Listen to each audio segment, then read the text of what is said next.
It is my honor now to introduce the Secretary General of the United Nations, Mr. António Guterres.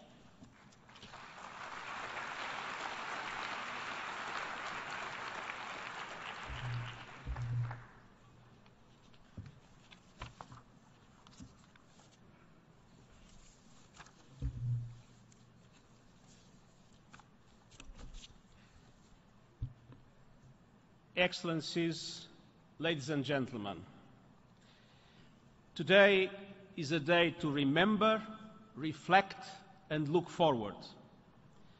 We are here to honor the victims of the Holocaust, an unparalleled crime against humanity. And we are together to mourn the loss of so many and of so much. The world has a duty to remember that the Holocaust was a systematic attempt to eliminate the Jewish people and so many others. And I'm humbled by the presence here today of Holocaust survivors. Thank you for bearing witness across 7 decades so that others may live in dignity. There is no better education for the future than the guarantee that we will always be able to remember the past and to honor the victims of the tragedies of that past. I would like to pay tribute to one survivor in particular, Elie Wiesel, who passed away last year. He became one of the world's most passionate voices for mutual respect and acceptance, and the United Nations was proud to have him as one of our messengers for peace. It would be a dangerous error to think of the Holocaust as simply the result of the insanity of a group of criminal Nazis. On the contrary, the Holocaust was the culmination of millennia of hatred and discrimination targeting the Jews, what we now call anti-Semitism. Imperial Rome not only destroyed the temple in Jerusalem, but also made Jews pariahs in many ways.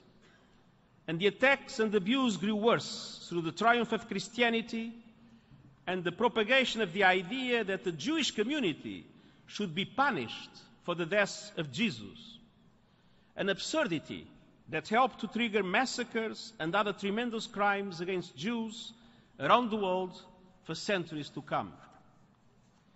And the same happened in my own country, Portugal, reaching its height with the order by King Manuel in the 16th century, expelling all Jews who refused to convert. This was a hideous crime and an act of enormous stupidity. It caused tremendous suffering to the Jewish community and deprived Portugal of much of the country's dynamism. Before long, the country entered in a prolonged cycle of impoverishment. Many Portuguese Jews eventually settled in Netherlands.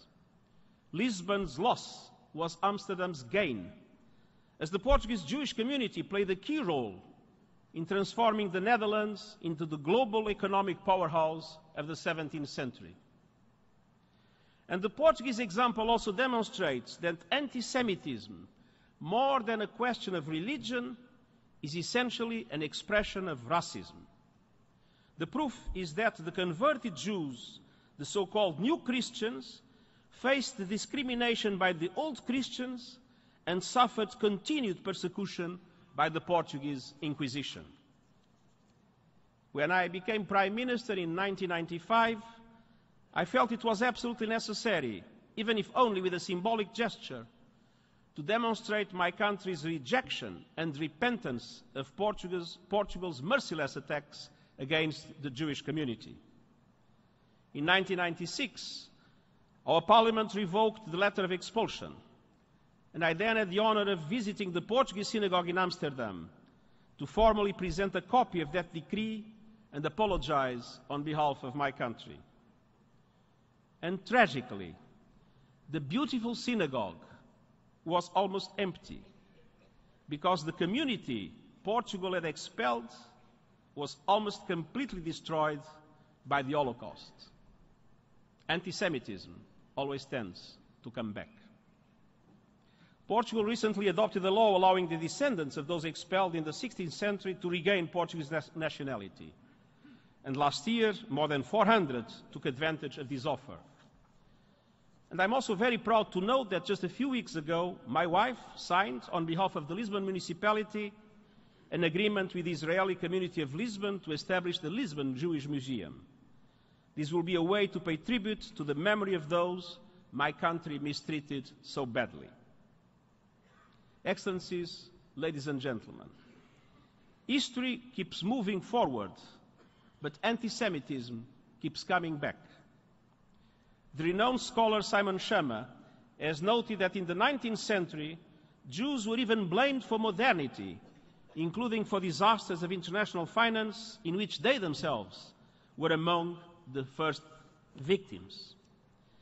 And Schama also noted that Jews often faced a lose-lose situation. When they successfully integrated and came to look like everyone else, they became subjects of suspicion. Others, who looked different, were blamed for that too. And both groups came together in the Nazi crematoria.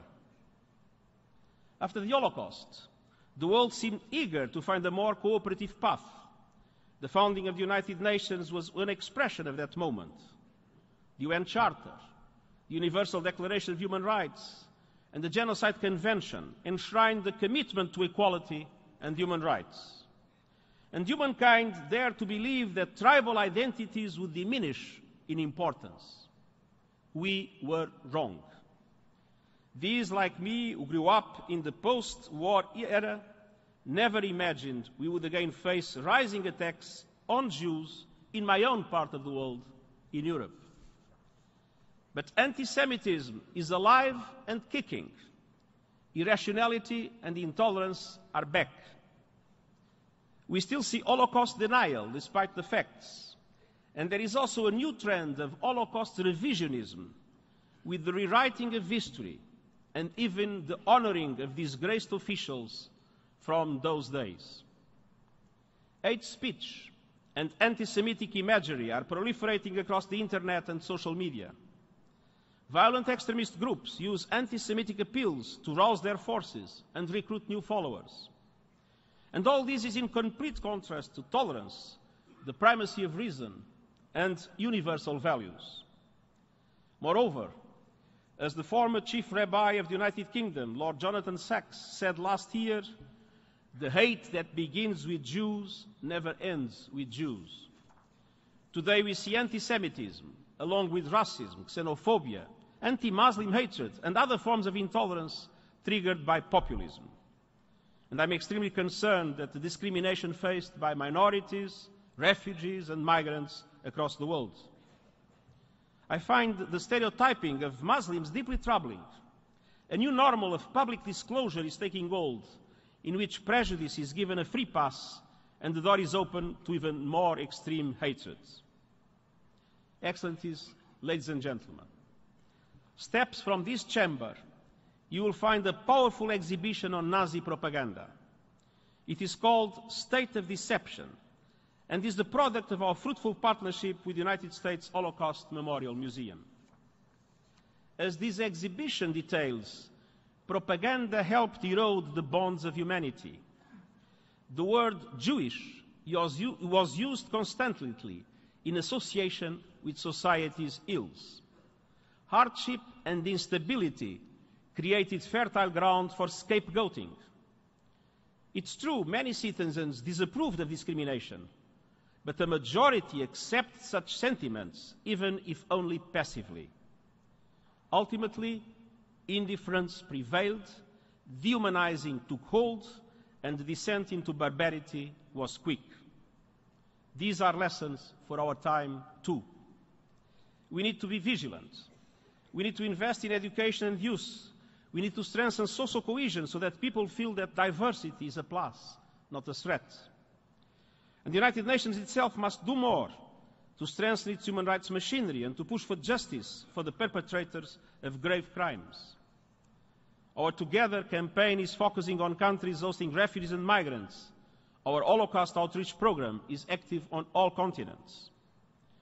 The Holocaust also saw great acts of heroism from ordinary people who protected others to diplomats who, at great risk to themselves, defied the Nazis to enable thousands of people to escape certain death. Some of these are well known: Sweden's Raoul Wallenberg and Japan's Shiune Sugihara. Some are less so: Iran's Abdollah Hossein Sardari, and I'm proud to say, Portugal's consul in Bordeaux, Aristides de Sousa Mendes. Today, we can be inspired by many cooperative efforts to bring diverse groups together, and we need to deepen this solidarity. After the horrors of the 20th century, there should be no room for intolerance in the 21st. And I guarantee you that as Secretary-General of the United Nations, I will be in the front line of the battle against anti-Semitism and all other forms of hatred.